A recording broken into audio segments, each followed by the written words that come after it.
Nesta semana, o Supremo Tribunal Federal publicou o acórdão de 1991 páginas que condena Jair Bolsonaro e seus aliados pela trama golpista de 2022. Segundo o documento, houve tentativa deliberada de ruptura institucional e deslegitimação do processo eleitoral.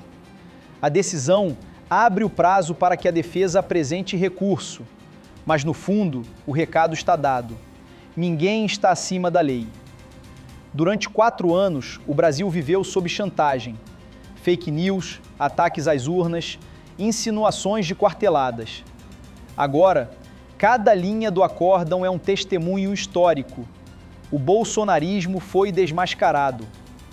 O STF não condenou apenas um homem, condenou uma mentalidade autoritária que tentava transformar o medo em poder. E enquanto o país respira aliviado, a extrema-direita reage com o que lhe resta: gritos, posts e vitimismo. Mas já é tarde demais. O Estado de Direito venceu e o Brasil começa, enfim, a virar a página da barbárie. A reação não demorou. Logo após a publicação do acórdão, Flávio Bolsonaro subiu o tom contra Alexandre de Moraes, acusando o ministro de perseguição.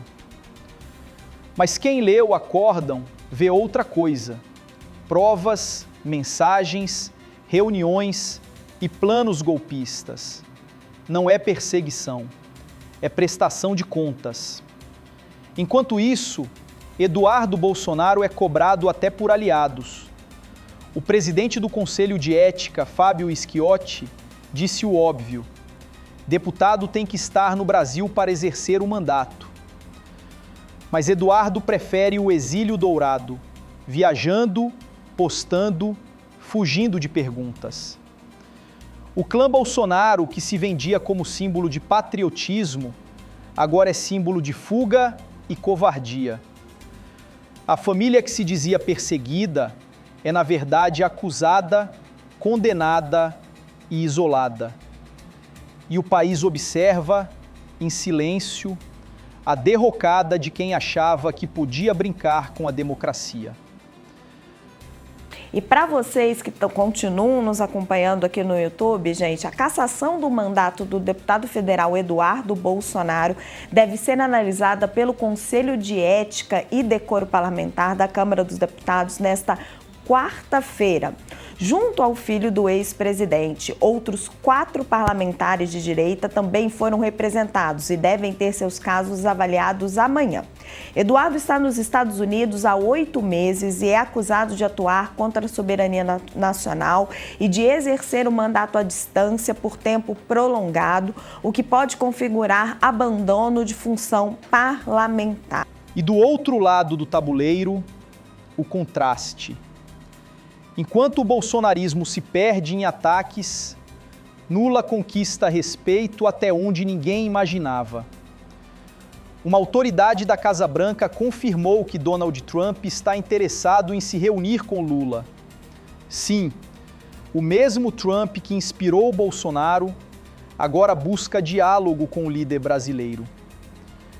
Isso mostra 2 coisas.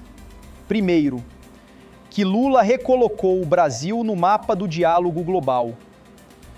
E segundo, que até os mais conservadores entendem que o Brasil voltou a ser um ator de respeito, não um pária diplomático. Lula é ouvido porque fala a língua da soberania e da paz, afirmou um analista americano. É a diferença entre governar com ego e governar com propósito. Enquanto Bolsonaro queimava pontes, Lula as reconstrói. Enquanto a direita isolava o Brasil, a esquerda o reintegra ao mundo. E é por isso que hoje até Trump quer conversar. Enquanto o cenário nacional se reorganiza, surge um novo símbolo de esperança: Guilherme Boulos. Em entrevista, Boulos disse que vai colocar o governo na rua, ouvir o povo, sentir o Brasil de verdade. Essa frase carrega o espírito do que Lula sempre defendeu: um governo que não governa sobre o povo, mas com o povo. O projeto de Boulos representa a nova esquerda, combativa, mas dialogante, firme, mas empática.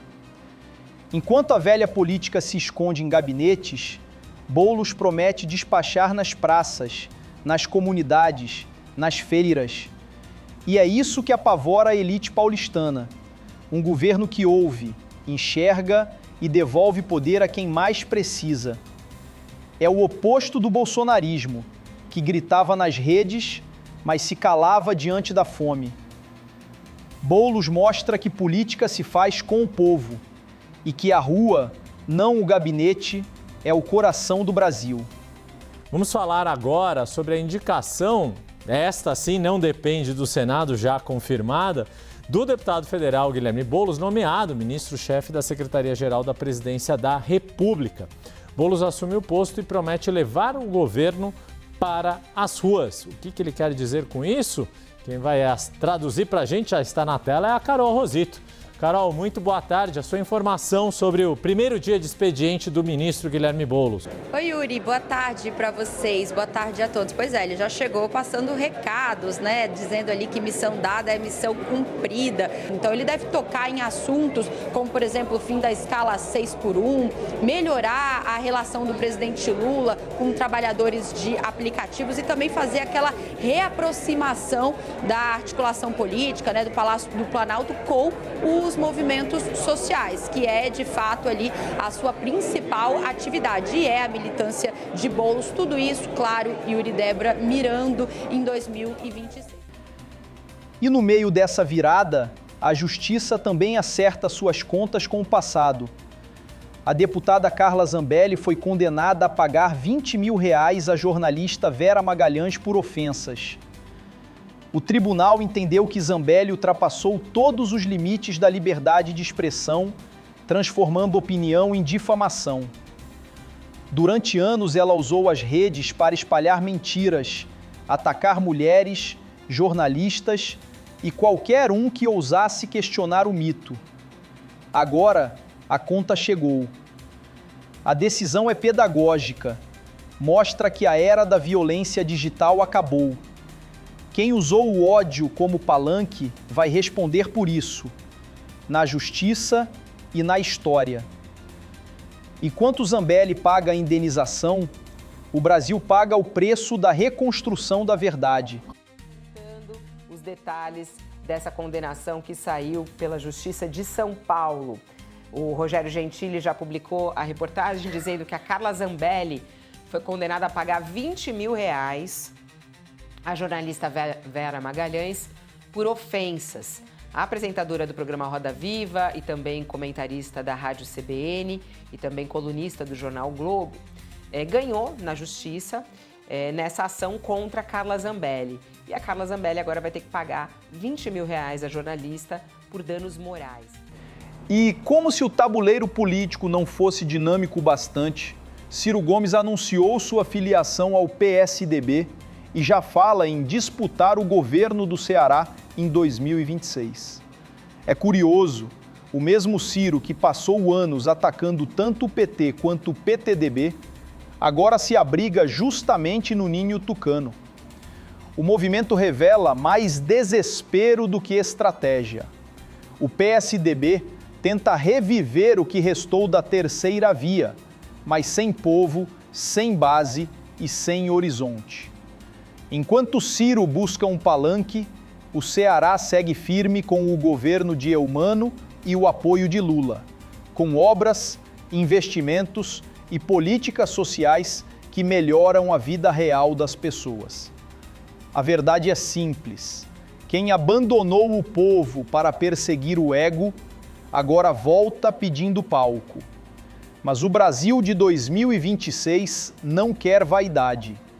Quer projeto, resultado e coerência. E assim, cada peça se encaixa. O STF cumpre seu papel e encerra o capítulo da impunidade. Ciro Gomes vai se filiar ao PSDB para disputar as eleições para o governo do Ceará em 2026. A informação foi confirmada pelo presidente estadual do partido, Osiris Pontes. De acordo com Osiris, Ciro deve anunciar a candidatura oficialmente nos próximos meses. A articulação para levar Ciro ao partido foi liderada pelo ex-senador Tasso Gereissati, um dos principais nomes do PSDB no estado. Ciro Gomes confessou estar insatisfeito com a proximidade do PDT com o PT, que atualmente comanda o governo do Ceará com Eumano de Freitas. A filiação deve ser oficializada na próxima quarta-feira em Fortaleza. Enquanto a oposição faz discurso, o governo age.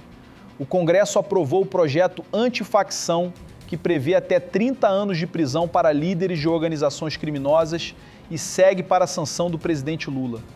O texto endurece penas, permite bloqueio de bens, amplia o uso de presídios de segurança máxima e fortalece a integração entre polícias. É o Estado retomando o controle sobre o território depois de anos de negligência e conivência. Durante o governo anterior, a política de armar civis e enfraquecer o Estado deu força ao crime. Agora, o país adota uma abordagem moderna, combate duro ao crime, mas com inteligência, prevenção e investimento em políticas sociais. O ministro Ricardo Lewandowski tem dito: segurança se faz com polícia e com presença do Estado, não com milícia. Essa é a virada.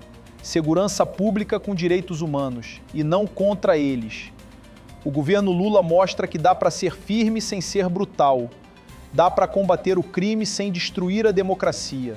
E assim, cada peça do quebra-cabeça se encaixa. O STF pune o autoritarismo. A justiça cala o ódio. O Congresso avança em segurança real. Boulos leva o governo de volta às ruas. Ciro tenta reviver o passado, enquanto Lula conversa com o mundo e escreve o futuro. Curta, comente, compartilhe e se inscreva, porque reconstruir o país é tarefa de todos e cada voz conta. O Brasil está de volta e agora é para valer.